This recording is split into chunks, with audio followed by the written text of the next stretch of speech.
여러분들도 특히 오랜 동안 한 1년 이렇게 1년 반 이렇게 행시 외시도 마찬가지지만 이 외교 시험도 이렇게 준비하시는 분들이 특히 페이스 조절을 잘 하셔야 돼요. 더위 먹지 않도록 이런 거 조심하시고, 이 PSAT 같은 경우에 이제 여러분들이 내년까지 이렇게 단계적으로 공부하는 법을 제가 간단하게 얘기를 해드리고, 그리고 우리가 이제 심화 단계에서 뭘 하는지 약간 OT를 하고 수업에 들어갈게요.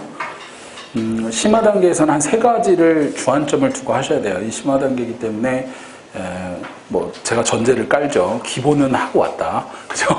여기 기본이 아니야. 그러니까 기본은 하고 왔다. 그래서 기본에서 배웠던 거, 우리가 전에 배웠던 논리학적인 기본 개념이나 요소들을 적용해서 이제 좀 난이도가 높은 추리 영역, 특히 언어 논리나 명제 논리나 논리 게임 이런 문제들을 풀어볼 거예요. 그래서 특히 도식화하고 이렇게 푸는 방법들을 적용해서 첫 번째가 시간을 줄이시는 연습들을 하셔야 돼요. 그래서 아마 중간중간에 내일 또 우리가 화수 이렇게 수업이 돼 있는데, 수요일 날이나 중간에 필요하다면 화요일 날도 가끔씩 쿼터나 하프 모의고사, 모의 테스트를 할 거예요. 10문제에서 15문제 주고 한 30분 내 푸는 거. 그래서 그 시간 내에, 그러니까 여러분들이 아시겠지만 총 원래는 40문제가 출제되면 시간 내에 35문제를 풀어야 되는데, 이제 풀어보시면 아시겠지만 그 문제가 쉬운 것도 있고 어려운 것도 있고 물론 그럴 수 있고, 또 특히 언어 논리 문제는 이렇게 지문 독해, 여러분들이 이제 보시면은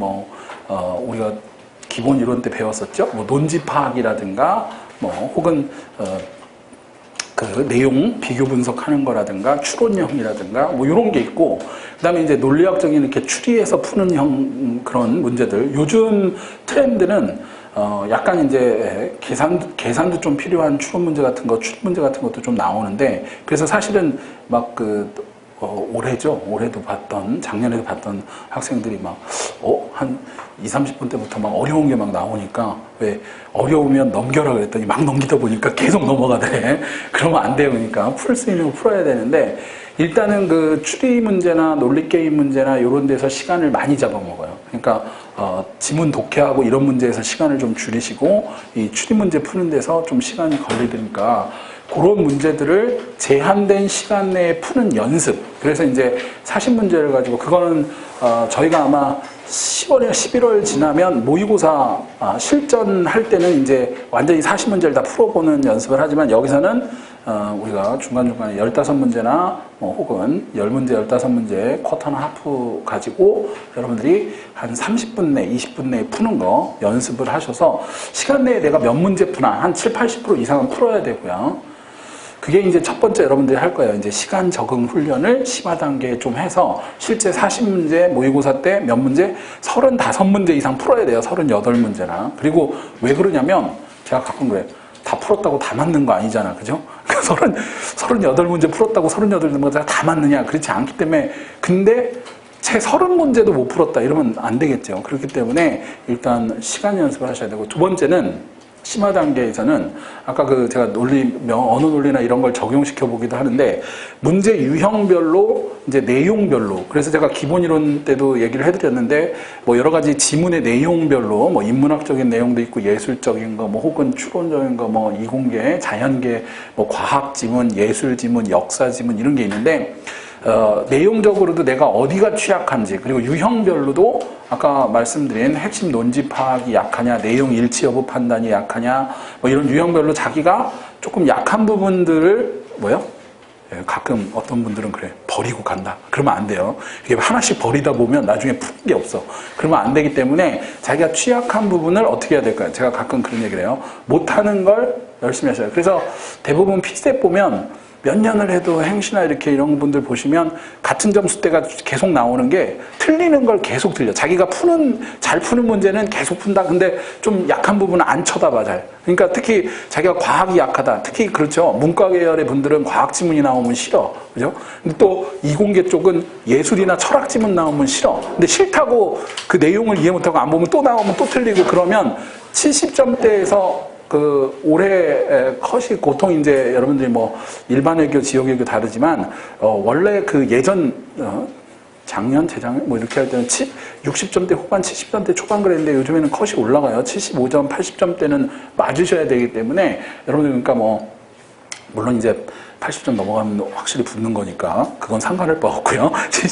이런 70점대에서 75점대보다 이렇게 5점 차이, 10점 차이 그러니까 어떤 분 계속 한 2, 3년째 2, 3점 차이로 떨어져 갖고 포기해야 될 것 같아요. 뭐 이런 분들이 있기 때문에 근데 그 점수를 올리는 방법을 제가 얘기를 해드리는 게 자기가 약한 지문 유형이나 약한 문제 유형을 공부를 해서 거기서 한 5점, 10점 올리면 점수가 쑥 오르는데 그게 아니라 대부분 자기가 푸는 것만 계속 풀고 그죠? 틀리는 건 그냥 대충 넘어가고 이러면 안 된다. 그래서 내가 어느 부분에 좀 약한가 그러면 그런 거에는 좀 더 내용적인 공부를 좀 해서라도 역사가 약하면 역사적인 걸 좀 읽는다든가 해서라도 좀 올리셔야 돼요. 특히 뭐 그 내용일치 여부 판단이나 핵심 논지 찾기나 뭐 이런 거 빈칸 채우기나 뭐 이런 거가 자기가 약한 부분이 있으면 그런 문제들을 조금 추려서 틀린 문제들 좀 오답 노트 같은 거라도 좀 만드셔서 정리하시고 푸셔야 돼요. 그래서 시간 적응 훈련 그 다음에 내용이나 유형 파악 그런 거 해보시면 되고요. 마지막으로는 이제 여러분들이 그 문제들 이렇게 풀면서 그 간단한 게 그 테크니컬한 걸 이제 좀 익히실 때가 됐어요. 그러니까 제가 기본 이론 때는 주로 이제 배경 지식이라든가 이런 거 많이 있는데 이제 조금 적응이 되시면 이제 테크니컬한 거는 뭐냐면 그 보통 학생들한테 근데 저는 이제 공통된 풀이법이 아니라 이렇게 풀다 보면 어떤 학생은 주로 이제 밑줄 긋는 게 편하다. 그래서 중요한 핵심 개념 위주로 밑줄을 그어가면서 푼다든가 아니면 어떤 분들은 이제 밑에 보기를 먼저 보고 푼다든가 혹은 선택지를 먼저 보고 푼다든가 또 내용일치 여부 판단이나 문단 배열 뭐 이런 거는 밑에 있는 순서에서 제거하는 거 오답 제거해 가면서 푼다든가 이런 것들이 근데 이게 제가 이렇게 많이 학생들을 경험해 보면 어떤 학생한테는 또 맞다고 다 맞는 건 아니야. 그러니까 자기가 한번 풀면서 그런 스킬적인 부분도 좀 찾아가셔야 돼요. 그래서 유형별, 스킬별, 그 다음에 지문별로 좀 자기가 약한 부분들을 채우시는 게 이 심화 단계예요. 그래서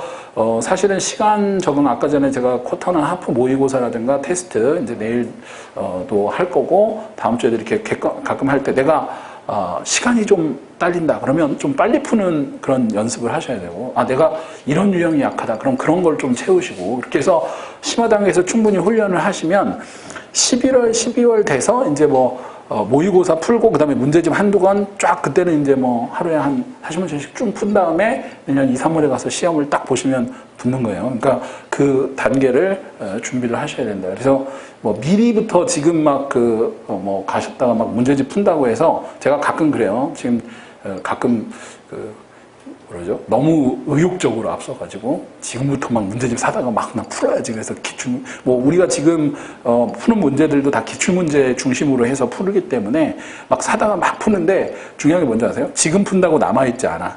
그러니까 내년 2, 3월 가서 또 풀어야 되는데 지금 그렇게 하실 필요 없고 지금은 이제 지금 말씀드린 대로 시간 줄이는 거 그다음에 좀 테크니컬하게 접근해서 이런 유형은 이렇게 푸는 거 그리고 자기만의 이런 거라든가 또 약한 부분 채워넣는 거 이런 거에 좀 주안점을 가지시고 이후 이제 모의고사 우리가 이제 11월 10월 모의고사나 실전 40문제씩 풀고 그때 이제 문제집 한두 권 사서 이제 쭉 풀고 그 감각을 그대로 유지하시면서 시험장에 딱 들어가셔야 적용이 돼요. 그러니까 그런 플랜을 가지시고 나머지 이제 다른 시험 준비 하시면서 병행을 하시면 됩니다. 그래서 내일도 그렇고 이제 시험 같은 거 한번 봐보시면 처음에는 굉장히 어렵게 느껴지실 수 있어요. 특히 그 논리, 언어 논리나 논리 게임 문제 이러면 이제 우리가 앞에서 논리학적인 거 명제 같은 거 배우긴 했지만 처음에 이게 훈련이 되기까지는 적용해서 시간 푸는데 이제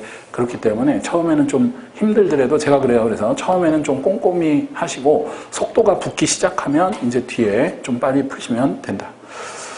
자, 그러면 1번부터 우리가 문제를 풀어볼게요. 이거는 다 기출문제들이기 때문에 여러분들이 한번 보시면서 이런 유형들이 오는구나. 그리고 제가 가끔 지문이나 이런 거 보실 때 내용적인 것도 지금은 조금 공부를 하셔야 돼요. 그러니까 이 내용들도 조금 이해를 하셔야 나중에 이제 문제를 많이 푸시고 하시다 보면 비슷비슷한 지문들도 많이 나오고 그러니까 역사 지문, 과학 지문 나오더라도 비슷한 내용들이 나오니까 처음에 그거에 대한 예를 들면 아인슈타인 상대성 이론, 허블의 우주만원경 이런 것들은 나오면 일단 유전체 이런 것들도 나오면 비슷한 지문들이 또 나오고 해요. 그러니까 특히 특히 뭐 철학 지문에서도 하버마스, 푸코 뭐 이런 지문들이 많이 나오니까 그런 거는 내용적으로 좀 이해를 해두시면 내년에 그 시험 보실 때 좀 편하실 거예요.